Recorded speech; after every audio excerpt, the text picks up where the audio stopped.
Hi, YouTube family. This is your girl Mirabel, and this is the part 2 of my doctor's visit. I'm going to be asking him some questions, so stay along with me. So, my first question, I asked him what he had to say about childbearing after 30. Yes, you have the biological cycle that, the amount of ovums and ovulation drops as you age. But the other thing that also affects ovulation is also stress and pressure, right? If you're under huge stress, oh goodness, I'm 30 now, am I going to be able to conceive? You can menstruate and ovulate, and that delays your conception. But once you are comfortable with yourself, that you know what, I'm going to be fine. You get in there, you get married, you're happy, you're in a good space, you're going to have babies.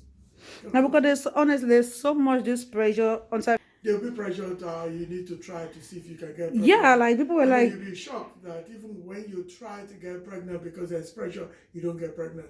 And they say, see, you get no conceive. It's a big problem. Those are the things that they put pressure on people. The more you're under pressure, the more you're under stress, the less you ovulate. Your chances reduces. Once you come into it that, look, I'm getting married, you're comfortable with yourself, you're going into dates, you're happy, you'll be amazed. Conception gets quickly. I have some patient, she was in her 30s, and it's like, she's now ready to get pregnant. I said, okay. She's in the right space of mind. He said, well, we've not been trying. I said, well, maybe you should start trying. He said, well, I'm worried maybe because I'm past 30. I said, okay, I'll refer you to see the gynecologist, but I don't think you should be worried if you have not tried at all. And you have to try at least for 2 years before we say, oh, you have tried enough. And that means when you say 2 years of trying, that means you have regular sex every week. Not that once and the husband go and come back. Not that kind of sex. This one is regular. And once you do that regular, you'll be, she didn't even get to see the gynecologist. When you go to get an appointment with gynecologist was like, why did your doctor send you? He said, well, I'm trying to get, he said, you're already pregnant. So what am I doing? She has a baby already. You have to be in the right mind.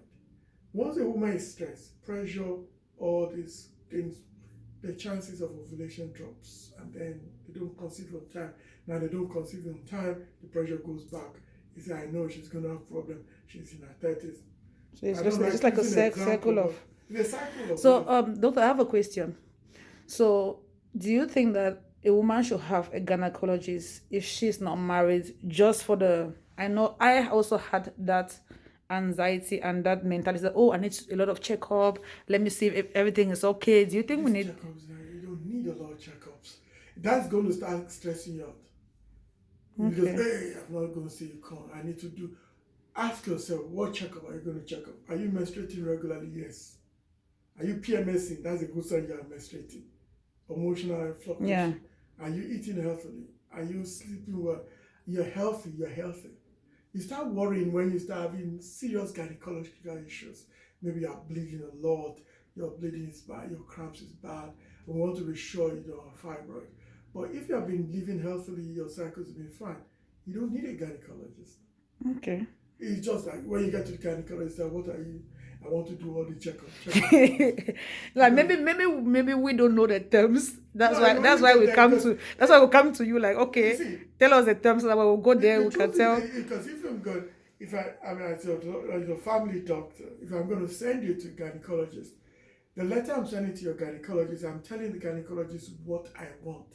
Okay. You see, so if I say, oh, gyne man, I'm sending this lady to you because I think she has abnormal menstrual cycle. I'm suspecting she's anovulate. She's not ovulating well. That when she menstruations are not regular, that she might menstruate once in a month, or sometimes she bleeds throughout the whole month. We need to know. After I've done my basic test of checking your thyroid, checking other things, and I said, okay, I think there's something gynecological here. I'm sending her for ultrasound. I want you to follow up. If you send it for ultrasound said, oh, she have a fibroid. They'll look at the location of the fibroid. It's no big deal. Fibroid does not stop you from getting pregnant unless they're located somewhere.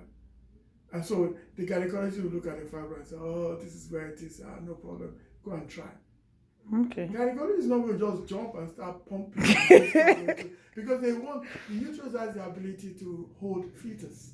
Oh. And as long as your ovaries and everything are working and you're menstruating well, They have to see you try naturally. The natural way to get pregnant is natural way. No, I get what you're saying, right? I feel like it's just the information we get out there. I feel like at one point where I got paranoid was when I was reading statistics like, oh, 80% of black women are prone to fibroid, and we're hearing all this. Now look at it. When you say 80% of black women, the statistics shows that the people that will see that have high incidence of fibroids are the Jews. Oh, really? Go and do your study. Jews and some Africans. And where we see high incidence of fibroids are areas where you have high incidence of celibacy. That those are the people that keeps their virginity for a while. They tend to have more fibroids. Oh, really? Interestingly, that the people who kept themselves Are the ones? are the ones that have fibroids. The ones that just jaga up and down, nothing personal. Then they don't have it. We've not been able to say why, but if you go and look at it, so you can't say 80% of black women get fibroid. No. If you look down into that statistics, you find that 80% of this, in quote black women that get it, if we look at their sexual history, if they've been abstaining for a while, those are the ones we'll see. It's commoner in Jews, fibroid. Oh, wow. And it doesn't stop people from conceiving.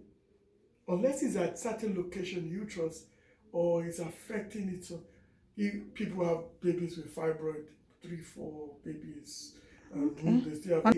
That's why I started with it. Before we say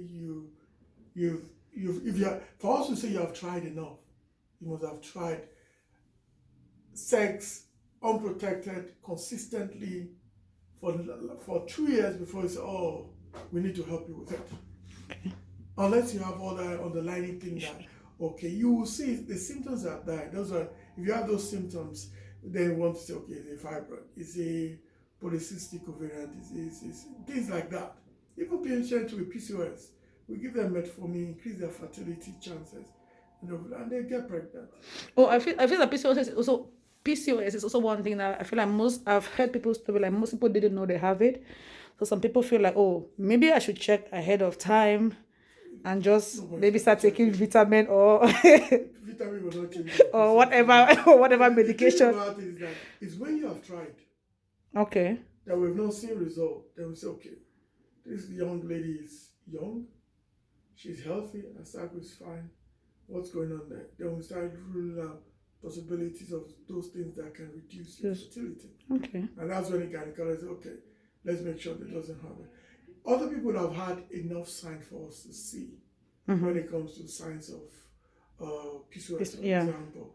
They probably have hirsutism, they have problem with their menstruation. They have a lot of problems that will give us that sign.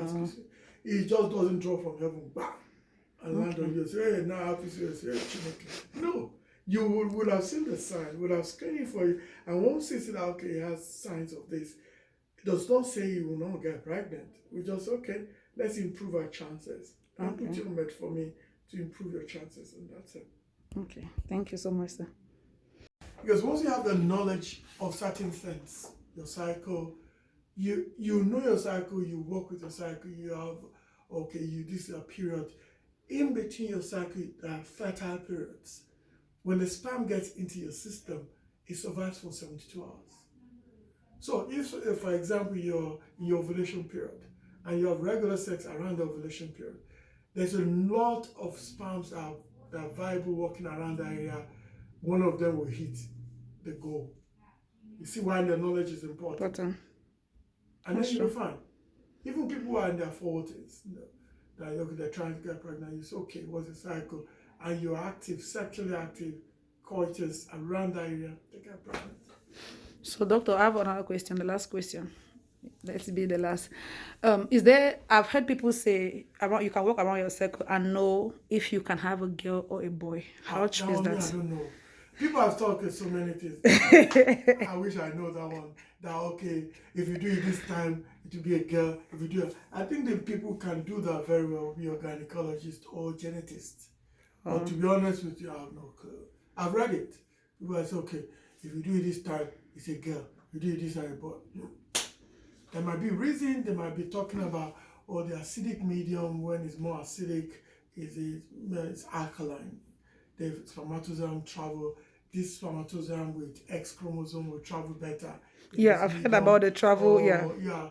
or the Y chromosome will travel better in this medium. Honestly, I don't know. As we are talking now, I've not read it, but I've seen people talk about it, but I don't know. Okay, thank you so much. I've gained so much. Yeah, so just left my doctor's office, and it was a good time. It was a good chat. It was a good time to just get knowledge. And I'm gonna be inserting some of the conversations we had. He allowed me film him. I'm gonna be inserting some of the conversations we have in this video. So thank you guys for watching. If you watched up to this point, I'm gonna be rounding this block here. It was a doctor's appointment day for me, and it's part of my self-care. I love you guys. Remember, God loves you. Yep. Leave your comment when you get the conversation and everything. Drop comments in the comment section. Let me know what you think. Let me know what was the area of concern for you when it came to your health, especially when you just got married and you were thinking about childbearing and all this stuff. I just want to know. I just want to, let's share. I want to be family. Yeah,